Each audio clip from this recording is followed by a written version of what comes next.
Salutations, Stoveminders. It is the 2nd of July, 2020, and as you well know, baseball is back on the menu. And as teams begin to report to what's slated to be the best summer camp ever, the hot stove has been turned on, albeit at a low heat. Transactions are happening, developments are occurring, and more information is beginning to be revealed about what this 2020 season will look like. As you already know, it's going to be a 60-game season, and it's going to feature, get this, 60-man rosters. Yes, teams are going to be able to have up to 60 players on a sort of expanded roster. That's not going to do away with the 40-man roster. That still exists, but there will be a 60-man player pool, as they are calling them. Now, that won't mean it's going to be 60 players on the active roster. No. On opening day, July 23rd, teams are going to have a 30-man active roster, which will then be gradually reduced down to 26, which is what it was supposed to be this year anyway, by the end of the season. Major League Baseball has also come up for a name for this abbreviated little training camp we're going to have in July. Now, it's not going to be spring training. That just doesn't make sense. It's the middle of summer. It's going to be summer training? No. It doesn't have the same ring to it. So MLB called up their sponsorship buddies over at Camping World, and we're calling this Summer Camp. Yes, it's so tacky and so stupid, but I love it. Summer Camp. Okay, a few more notes on how rosters are going to look like this season. You may have heard the phrase taxi squad get thrown around for the past several weeks. Well, we have a bit of a better idea of what a taxi squad is going to be. It's going to be up to 3 players who are allowed to travel along with the active game day roster to the ballpark every single day. They have to include at least one catcher, and that's kind of what I imagine the taxi squad was for, in case, a catcher gets injured and it's like, oh geez, we only have one other guy in the clubhouse who can catch. Well, no, that's why you got the taxi squad. Sounds like a great name for like a sitcom or like a movie or something about, I don't know, taxi drivers or backup catchers or both. As for the IL, the injured list, it's not going to be a 60-day IL this season, unfortunately, because that would line up really nicely with a 60-game season and a 60-man player pool. No, there's only going to be a 45-day IL, and the 10-day IL is still there, so that's great to hear. It was only a few days ago that teams had to release their 60-man player pool, and they didn't have to include 60 players, so I've looked at a few of the pools, and they're all in like the 50s range. No one's filled it up completely, which I found a little odd, but I'm sure there's an option to add more and more players to that. And with that announcement, we also have the first wave of opt-outs. Players who are saying, screw this whole situation, I don't want to get sick, I want to hang out with my family. And a few major leaguers have already said, or I'm not playing this season.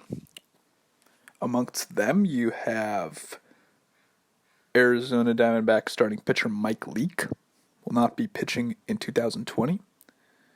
And we won't see Colorado Rockies utility man Ian Desmond either. And down in Washington, well, a lot of things going down in Washington these days, but they're not going to include either Mr. National, Ryan Zimmerman, who's opted out, as well as right-handed reliever Joe Ross. So what does it all mean? I mean, do any of these opt-outs are going to have any major impact on each respective club? I don't think so. None of these guys are like star players. Mike Leake, sort of a solid mid to back of the rotation arm, consistently average, I guess. I'm sure he'll be missed to an extent, but not a huge loss for the Diamondbacks. Ian Desmond, who's attracted a lot of attention because he wrote like an essay explaining why he's not gonna play this season. That one's gonna sting a little bit for the Rockies. I mean, granted, yes, he's considered a below average hitter with an okay amount of power and such that kind of goes along with playing a course field. But you're talking about a guy who can play every day, who, as I mentioned, is a utility man who has ample experience at shortstop, at first base, and in center and left field. And you're also talking about a Colorado Rockies team that had a pretty quiet winter, not building on what looked a few years ago to be a solid foundation, and then had Charlie Blackmon, one of the pillars of that Rockies squad, contract the coronavirus. He's out indefinitely. So a lot of opportunities, I guess, for depth players on the Rockies, but otherwise things are not looking good in Colorado for 2020. And as for the two Nationals who opted out, well, Joe Ross is basically a back of the bullpen arm, and Ryan Zimmerman, I was really surprised he didn't retire. I mean, granted, yeah, he's 35 and he's not like terrible, but it would have been cool if, a guy who spent his whole career at the Nationals and finally won the World Series with the team, retired, hung his spikes up. Well, no, the Nats brought him back on a 1-year deal, despite bringing in some players who looked like they could replace Zimmerman in the lineup. And then he ends up not even playing, so he's going to be a free agent again this upcoming winter. Is he going to retire then? I don't know, Zimzam, what's going on? But what I can tell you is going on is the hot stove is back. Transactions are happening. And as I've alluded to, the Colorado Rockies not in a very good position. They're losing players. They got to go out and get somebody. So they decided to sign Matt Kemp to some sort of a deal. And I can't be excited about this at all. I mean, here's a guy has a history of both injuries and poor performance over the last few years. He's friggin' 35 years old. Coming off a spring, because remember there were spring training games, and Kemp was signed to a minor league deal by the Marlins back in the winter, so he did make 30 plate appearances for the Marlins this past spring, and he hit 143 with 11 strikeouts.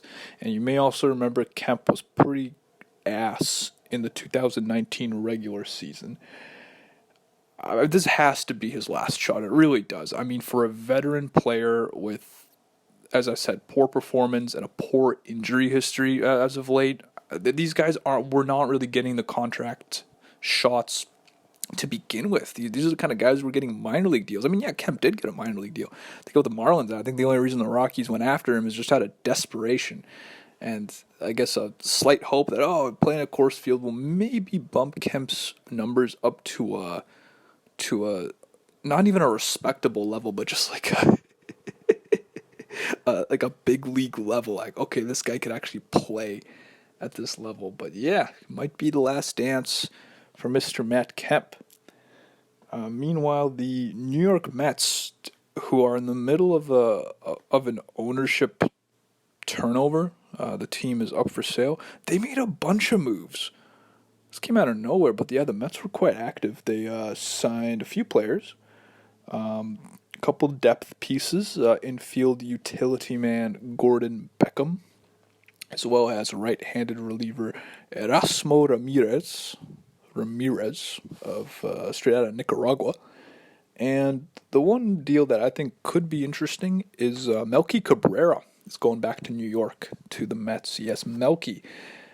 I mean, granted, okay, let's look at it this way. Over the past 3 seasons, Cabrera has had a 97 OPS plus, which is just under average, and he's hit 283 in that span as well. This is a seasoned hitter who strikes out very little and who can hit from both sides of the plate as well. I would not mind having this guy on the bench, especially considering the mysteries around Yoenis Cespedes as of late. Yeah, he's 35 years old, turning 36. He's not the great player he once was, but he can still do it. So, interesting little move for the Mets to bring in Cabrera as well as a few other players. And in proper hot stove fashion, we have a trade. A trade went down. The Oakland Athletics sent infielder slash utility dude Jorge Mateo to the San Diego Padres in exchange for a player to be named later. All right, so what's the deal with Mateo? Because you may have heard of him. He was a former top prospect. He used to be in the top 100. He's very well known for his speed. The dude can run. And just take one look at his stats page, and this dude is just running amok on the bases. Last season in AAA, and I should mention Mateo, despite his former top prospect status, has never made the majors before. He's 25 years old. He's from the Dominican. Last year, 2019, AAA, he hit 289 with a 330 on base and a 504 slugging in 119 games. He hit 19 home runs, okay. Then he hit 29 doubles and 14 triples. And you look at his minor league history, and that's not even unusual. This guy's crazy. He stole 24 bases on 35 attempts. He did strike out 145 times. And again, those are all sort of, standard for his minor league career so far. So, not without his faults, but a pretty nice skill set. I really like a good base runner, and I'm sure the Padres will as well. But why make this move? Well, the Athletics have a slight logjam at second base, which is Mateo's premier position, although he can also play second base and center field as well. The A's also have Tony Kemp on the roster, who has basically the same skill set as Mateo does, and Franklin Barreto. And I was looking at Barreto because he's been in the majors for a few years, and this guy sucks. This guy, across 3 seasons, he hits below 200. I'm surprised. I think maybe the A's just were not able to move Barreto and decided to move Mateo instead. But in that, they only got a player to be named later in return. I have to give this deal to the Padres. They definitely won this as it stands.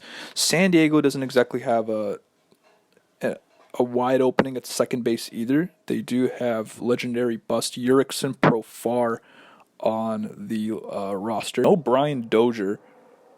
Yeah, actually, you know what? Things are looking pretty good for Mateo. If he can beat up Profar, he might be getting some regular playing time in 2020. So, yeah, good move for San Diego. That about wraps it up for the Stove action this past few days.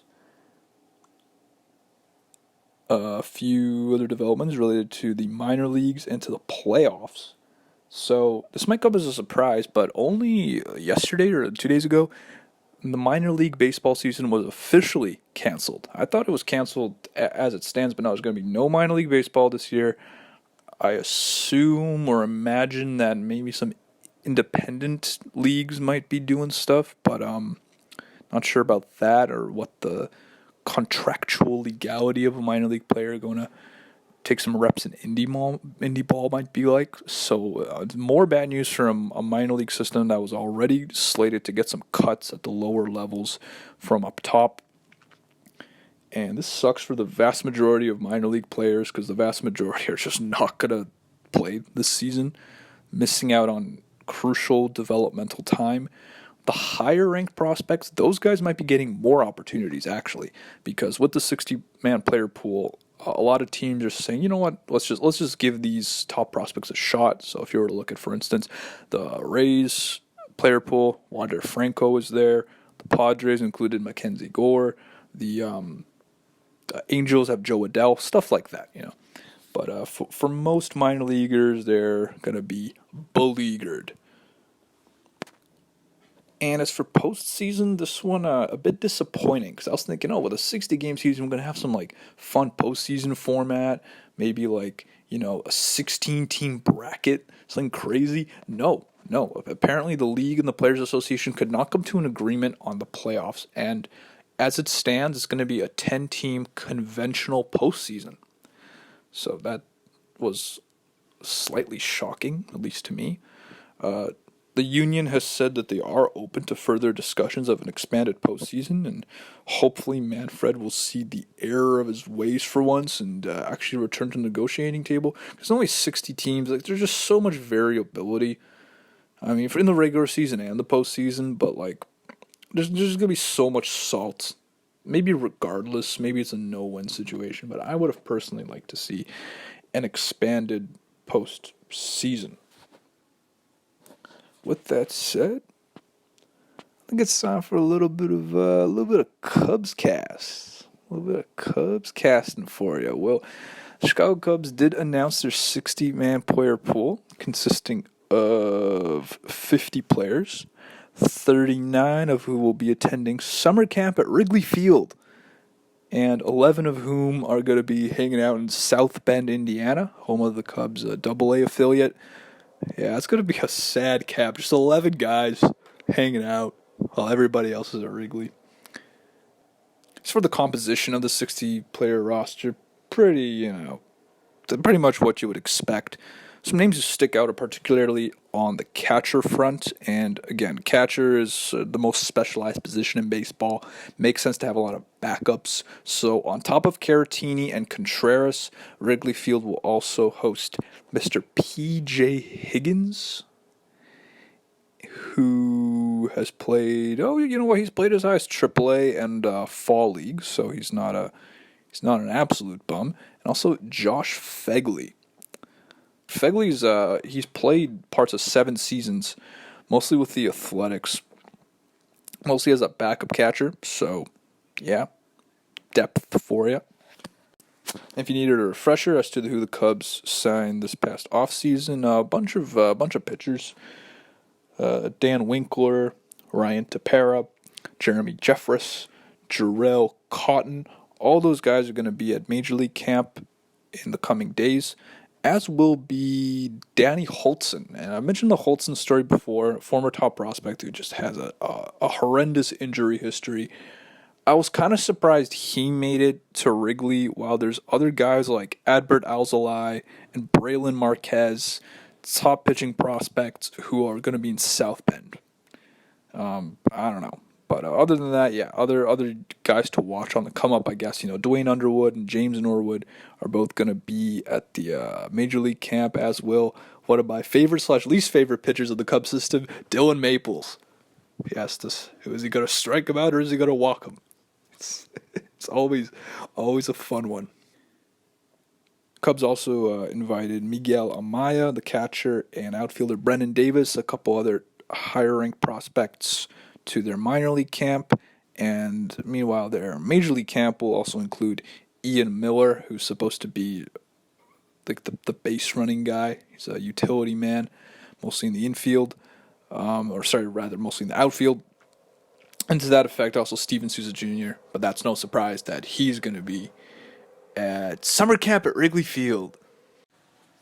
I was trying to corroborate the South Bend camp with the Cubs' top 30 prospects list, and a lot of guys were left off, while other guys who I frankly have never heard of made the team.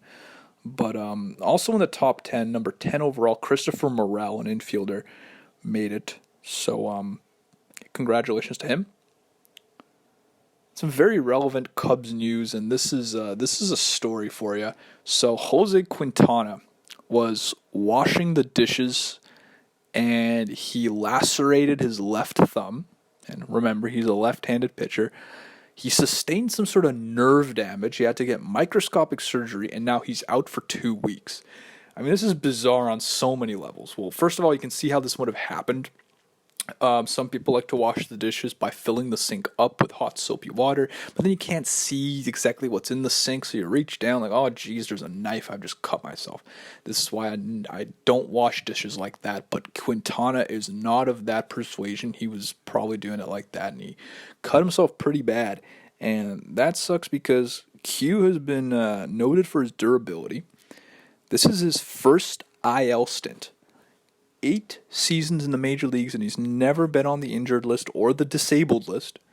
And now he is disabled because he cut his thumb while washing the dishes. He's only out 2 weeks, so no biggie. he'll be back soon enough, or at least before the season begins. And in the meantime, I guess it'll give some more opportunities to the younger or downriver arms in this Cubs system. Not like they wouldn't have had one anyway, because as you remember, the Cubs don't even have a number 5 starter at the moment. Well, for the time being, we also don't have a number 4 starter. So we'll see you soon, Q. But for the moment, you are officially inaugurated into the MLB Hall of Silly Injuries, joining the likes of dirt bike extraordinaire Madison Bumgarner, crossbow hunter Jason Hamill, javelina hunter Yoenis Cespedes, who broke his ankle stepping in I think it was like a hole on his property or something while hunting wild boar. And of course, Jake Peavy, who, and this is years ago, this is back in like '07 or something. I remember he strained his back walking off the mound and like doing an arm pump in celebration of ending the inning. That one was bad. And yeah, that wraps it up for Cubscast, and about wraps it up for this episode of the Stoveminders Cubscast. But I guess I want to inaugurate a new segment I like to call Bauer Watch, because Trevor Bauer is just going absolutely insane. Not literally, but he's really stepped it up and become like the voice of baseball in a way, whether or not you like it or not. This past week, he was on Fox News. He was on Complex, talking with some people about, I don't know, streetwear. I actually didn't even see the segment. I think it was just talking baseball, and of course he continues to produce content via his Momentum media company. I mean, it really is quite remarkable what Bowie has managed to do in leveraging his interests, his personality, his media and internet savvy, and become, oddly enough, one of the faces of the sport, of the league, while I would not even say being in like the top 5 pitchers in baseball. Arguably top 10, but there's a lot of competition in the way. So I guess congratulations to Bauer. You may recall a few months ago, Trevor Bauer tried to be at the forefront of baseball activity by organizing a quote-unquote sandlot game with a few other, well, not a few, but several other participants in Arizona spring training games. He managed to get, I remember it was like Mike Clevenger, Derek Dietrich, basically his friends, and they had like a sandlot game that they then streamed live. But that was cool, but it pales in comparison to what's come out in an article on The Athletic about a separate sort of game that went down in Florida at a high school in Palm Beach. And what started off as basically a group that was just working out together, and then they started playing each other. And this group included Justin Verlander, Max Scherzer, Paul Goldschmidt, Corey Kluber, and Giancarlo Stanton. And they kept this pretty low-key for understandable reasons. But, I mean, wow. I mean, that's just incredible. Imagine, like, Scherzer and Stanton going toe-to-toe at just some random high school field in Florida, and nobody even knows about it or knew about it until now. So, adding to the legendary aspects of baseball, I love it. And it's overall, it's cool to see, baseball players getting together in these extraordinary times to find ways to keep fit and keep on top of the game and play a little ball as well. That's because that's baseball. You know what? Like people talk about the purity of the game and all this garbage. That doesn't exist in the realm of Major League Baseball. Or well, it does exist in the realm, but it doesn't exist in like. I'm saying this poorly, but you're talking about like a corporation. Okay, that's what that won't be. It's professional sports. It's about the money. You're not gonna have purity with a bunch of ads in the outfield. It's about the games that are played in just random parks between people who are doing it just for the love of the game. And that's what we're seeing here, I think. Both in Bauer's like one-on-one batter versus hitter matchups in the desert or a standout game, or in this Palm Beach League sort of escapade that some of the game's biggest stars were participating with on their own time, with no cameras, no sponsorships, nothing. And when people say the game of baseball is dying, in a sense, you can make that argument, but as long as there's people playing catch, people who want to hit dingers just for the fun of it, it won't die so easily. So I'll leave you with that. Yeah, it's the week where you have Canada Day and America Day, and if this wasn't the lamest Canada Day ever, let me tell you, it was. It was fucking raining and dark, and you hop on the internet, and it's a bunch of people saying how Canada Day is terrible and yada yada yada, politics, politics, politics. How lame is this Fourth of July gonna be? I don't know. I don't. I really don't know. Looking from up here down there, yeah, these are like Civil War conditions in America, so I'm a little concerned. But hopefully that doesn't disrupt MLB Summer Camp presented by Camping World. Oh, I wonder if the players are gonna like pitch tents in the outfield and just like mix s'mores on the mound.